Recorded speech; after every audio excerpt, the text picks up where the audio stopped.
উৎসবমুখর পরিবেশে চলছে ডাকসুর ভোট গ্রহণ, চলবে টানা বিকেল 4টা পর্যন্ত।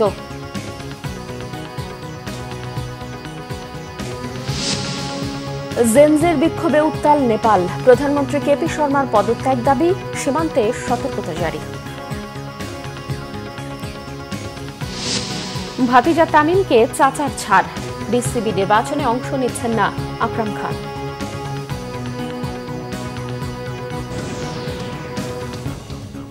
দেখছিলেন ক্রাউন সিমেন্ট সংবাদ শিরোনাম, এবারে বিস্তারিত। উৎসবমুখর পরিবেশে চলছে ঢাকা বিশ্ববিদ্যালয়ের কেন্দ্রীয় ছাত্র সংসদ ডাকসুর 38তম নির্বাচনের ভোট গ্রহণ।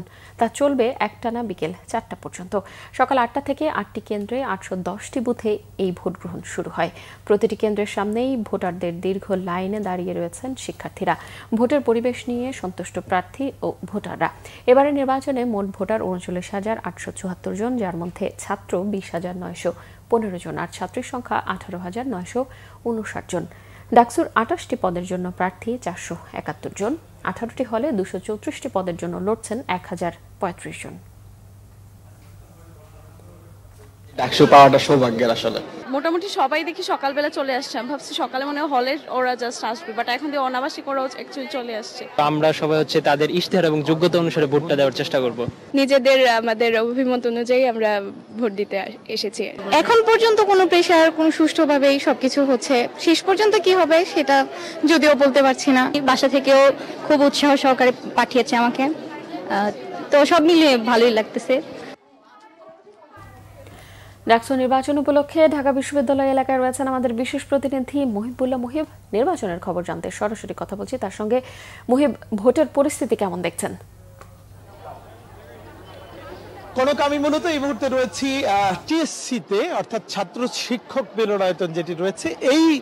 এখানে একটি হল রয়েছে, অর্থাৎ একটি হলের ভোট কেন্দ্র রয়েছে। বেগম রোকেয়া হলের শিক্ষার্থীরা, আবাসিক শিক্ষার্থীরা এইখানে মূলত ভোট দিচ্ছেন এবং সকাল থেকে কিন্তু দীর্ঘ লাইন। আপনি আমার পেছনে নিশ্চয়ই দেখতে পাচ্ছেন যে শিক্ষার্থীদের যে লাইন সেটি কিন্তু টিএসসির এই মিলনায়তন ছাড়িয়ে রাস্তা পর্যন্ত পৌঁছে গেছে এবং কয়েকটি লাইন এখানে রয়েছে। মানুষ, অর্থাৎ শিক্ষার্থীরা অধীর আগ্রহে অপেক্ষা করছেন তার মূল্যবান ভোটটি আসলে দেওয়ার জন্য। সব মিলিয়ে বিশেষ করে ঢাকা বিশ্ববিদ্যালয়ের ডাকসু নির্বাচনকে কেন্দ্র করে শিক্ষার্থীদের মধ্যে উল্লাস, উৎসাহ, উদ্দীপনা এবং যে আগ্রহ সেটি আসলে উল্লেখ করার মতো।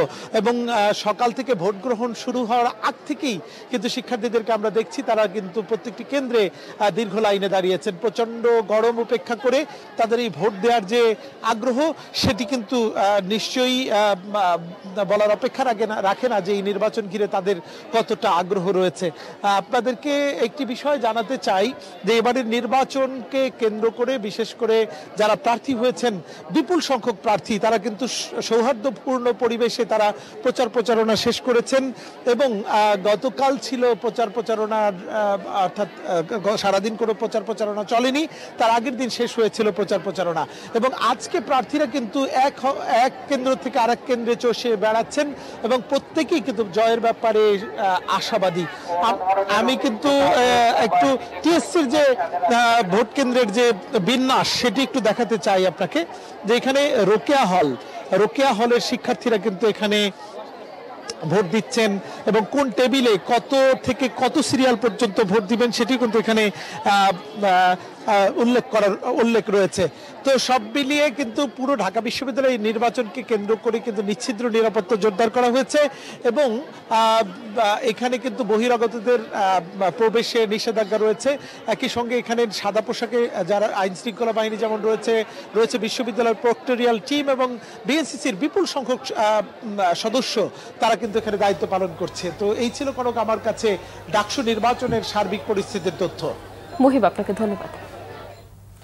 দর্শক, ডাকসু নির্বাচনের খবর সংগ্রহে ঢাকা বিশ্ববিদ্যালয় এলাকায় আছেন আমাদের আরেকজন বিশেষ প্রতিনিধি সৈয়দ আব্দুল মুহিত। এবারে কথা বলবো তার সঙ্গে। মুহিত, ভোটের পরিবেশ নিয়ে প্রার্থী বা ভোটাররা কি বলছেন, আর কারো কোনো বক্তব্য জানতে পেরেছেন কিনা আমাদের জানাবেন। কনক, 2 ঘন্টা হয়ে যাচ্ছে ভোট প্রদান কার্যক্রম শুরু হওয়ার পর। আমরা ঢাকা বিশ্ববিদ্যালয়ের সিনেট ভবন, এই ভবনে যে কেন্দ্রটি, সেই কেন্দ্রের 3টি হল তারা ভোট প্রদান করছে। সকালের দিকে বেশ খানিকটা চাপ ছিল, যারা ভোটার তারা ভোট দিয়েছেন, উৎসাহ উদ্দীপনার মধ্য দিয়ে ভোট দিয়েছেন। এখন একটু জটলা তৈরি হয়েছে, যারা ভোট দিচ্ছে তারা লাইনে আছেন, পাশাপাশি কিছুটা জটলা তৈরি হয়েছে। আপনাকে একটু বলে রাখি যে এর আগে আমরা আরেকটি কেন্দ্র university laboratory school and college, সেখানে ভোট প্রদান কার্যক্রম পরিদর্শন করেছিলাম। সেখানে যেটি দেখা গেছে যে দীর্ঘ লাইন রয়েছে, সে লাইন তারা ভোট প্রদানের ক্ষেত্রে যে ধরনের সহযোগিতা সেটি আমরা সেখানে কিছুটা কম দেখেছি। ভোটারদের অপেক্ষা সেই লাইন কেন্দ্র থেকে বাইরে অর্থাৎ বিশ্ববিদ্যালয়ের রাস্তায় সেই লাইন ছড়িয়ে গেছে।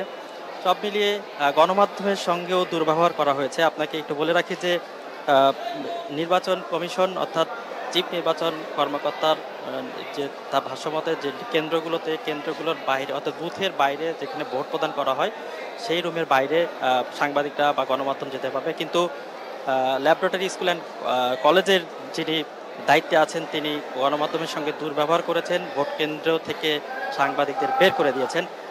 এখন সিনেট ভবনেও বেশ খানিকটা ভোট পড়েছে, আরও অনেক সময় রয়েছে। শিক্ষার্থীরা আসছেন, একেবারে সিনেট ভবন লাগোয়া হচ্ছে হাজী মোহাম্মদ মহসিন হল, সেই হলের শিক্ষার্থীরা এখানে ভোট প্রদান করবেন। বেশ বড় হল, এখানেও প্রায় অনেক শিক্ষার্থী, কয়েক হাজার শিক্ষার্থী থাকেন। এর পাশাপাশি আরেকটি হল স্যার এফ রহমান হল, সেটিও এর পাশেই, এবং বিজয় হল। সব মিলিয়ে ভোটার উপস্থিতি সন্তোষজনক, ভোটের পরিবেশ চমৎকার, উৎসবমুখর পরিবেশে ভোট গ্রহণ চলছে। কনক, এই হচ্ছে সিনেট ভবনের অবস্থা। পরবর্তীতে আরো তথ্য নিয়ে আপনার সামনে হাজির হব। ধন্যবাদ মোহিত। আন্তর্জাতিক প্রসঙ্গ।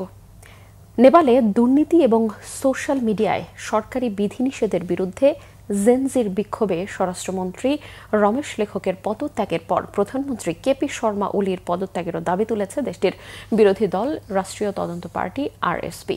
সোমবার এই পদত্যাগের দাবির পাশাপাশি আগাম নির্বাচনের দাবিও করেন তারা। এদিকে বিক্ষোভে এখন পর্যন্ত কাঠমান্ডুতে 17 জন এবং ইটাহারিতে 2 জন নিহত হয়েছে। এছাড়াও 400 জনেরও বেশি আহত হয়েছে। বিক্ষোভ ছড়িয়ে পড়েছে নেপালের প্রধান শহরগুলোতে। কারফিউ জারি করে সেনাবাহিনী মোতায়েনের পর থমথমে পরিস্থিতি বিরাজ করছে। এর আগে কারফিউ ভেঙে পার্লামেন্ট ভবনে ঢুকে পড়ে বিক্ষোভকারীরা।